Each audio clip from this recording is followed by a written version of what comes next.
You're listening to Policy Currents, a weekly podcast from the RAND Corporation. I'm Evan Banks. And I'm Deanna Lee.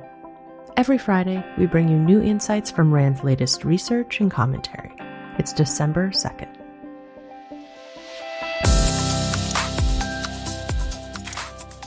Ongoing protests against China's zero-COVID policy have conjured comparisons to the 1989 Tiananmen Square pro-democracy movement.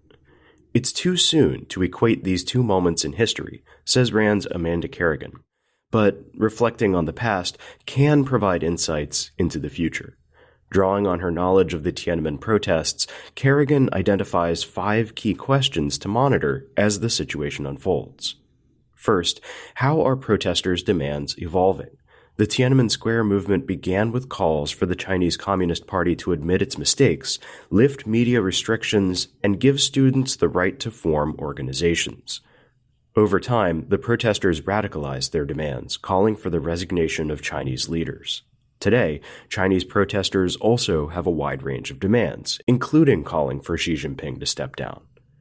If the demands threatening Chinese leadership become more dominant, then the protests may not only elicit a harsher response from the government, but could also become less appealing to Chinese citizens who don't want to be associated with more radical demands. Second, who is organizing and participating in the protests? One of the criticisms of the Tiananmen movement was that it was elite, dominated by urban students and intellectuals, and that it failed to incorporate a wider swath of the Chinese population. This time around, the importance of including various socioeconomic classes still holds. While many of the protesters again appear to be young and urban, China's factory workers have also protested COVID lockdowns over the last few months. It would be a significant development, Kerrigan says, if those two socioeconomic classes joined forces in coordinated protest against the government. Third, what is the level of police response? One of the reasons the People's Liberation Army, or PLA, was used to quell the Tiananmen protests was because China's police force had proved ineffective. But the police response to today's protest has been more robust, and a PLA response similar to 1989 is highly unlikely, as it could impose unthinkable reputational costs on the Chinese military. Fourth, how willing are China's leaders to respond to protesters' demands? So far, there have been some relaxations to the COVID-0 restrictions, both before and following the current protests.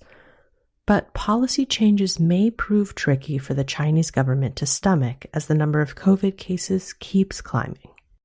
Fifth, is there disagreement among China's leaders about how to handle the protests? At the time of the Tiananmen Square movement, then Chinese Premier Zhao Ziyang was a reformist who took a more sympathetic position towards the protesters. This led to his political demise. Today, it doesn't appear that China has any reform-minded leaders left at the very top, but it's still important to look for signs of internal differences among China's leadership, both at national and local levels. Watching all these factors closely may indicate what trajectory the Chinese Communist Party and protesters are on as both strive to achieve their goals. Whether the protests fizzle out or garner more support, Kerrigan says they are a reminder that, quote, authoritarian systems, like democracies, need to be responsive to their people one way or another. Yesterday, U.S. President Joe Biden said that he is open to speaking with Russian President Vladimir Putin to discuss ending the war in Ukraine. Biden said that he would speak to Putin to, quote, find out what he's willing to do, and would only begin talks with Moscow in consultation with NATO allies. Biden's remarks echo those by other U.S. policymakers in recent weeks. Last month, the U.S. House of Representatives Progressive Caucus penned a letter, which was later retracted, calling for a diplomatic solution. Further, Republican House Leader Kevin McCarthy has promised to scrutinize aid to Ukraine and push for an end to the war. Even U.S. General Mark Milley, chairman of the Joint Chiefs of Staff, has said that Ukraine should negotiate, specifying that the decision should be Kyiv's alone. Writing before Biden's latest remarks, RAND researchers Raphael Cohen and John Gentile outlined the potential harms of pursuing a diplomatic solution given the current situation in Ukraine.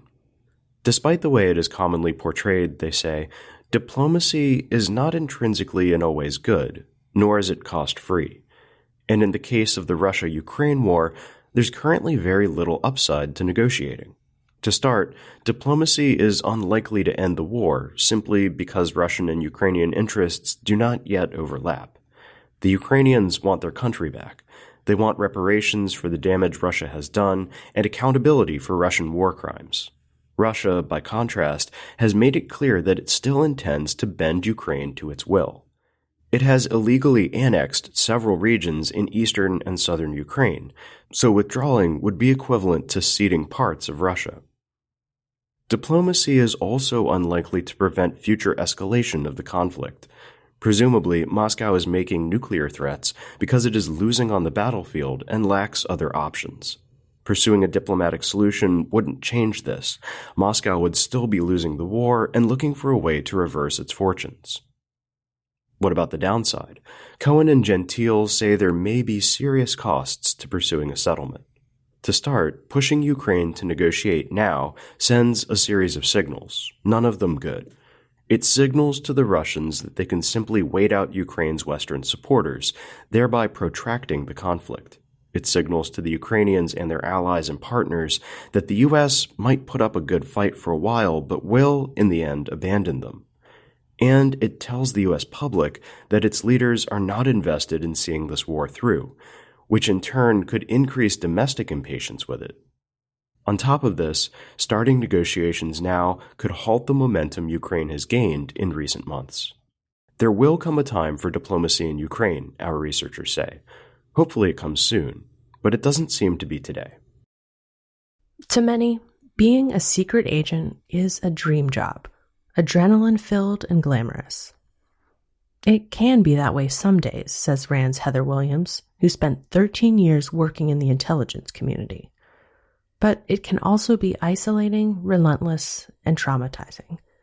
Quote, in our line of work, being exposed to violent and traumatizing events all day is routine. And then we leave the office to go home to our family. It's a life that we signed up for, but it doesn't mean there aren't real consequences. A recent RAND paper co-authored by Williams examines how lasting trauma affects intelligence personnel and what can be done to address this problem.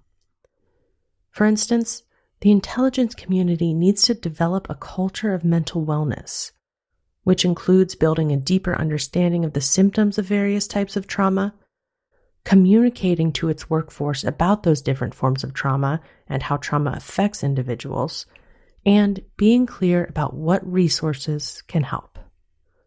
Another important area of improvement is reducing stigma. Stigma is a well-recognized hindrance to seeking mental health care in general, but intelligence officers face unique circumstances.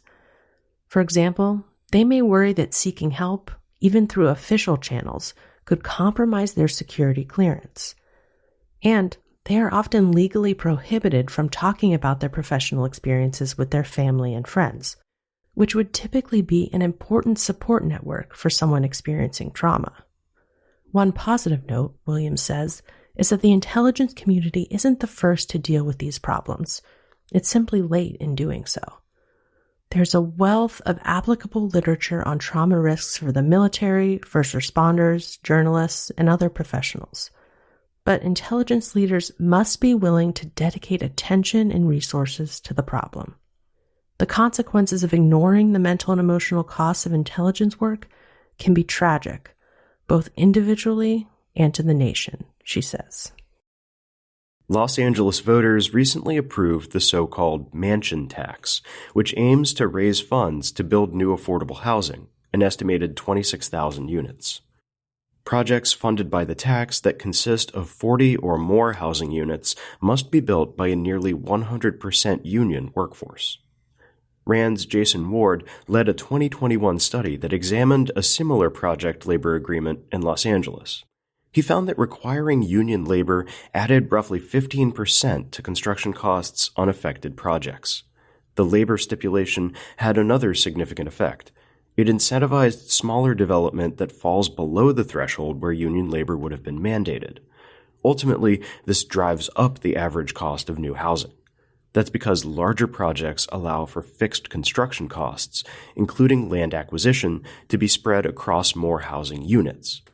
Another important factor, the Fed's recent interest rate hikes are also likely to cut into the number of real estate sales, and thus cut into revenue generated by the mansion tax. Considering these additional costs, Ward says that proponents of the new mansion tax are likely overpromising on the amount of housing units it can ultimately fund.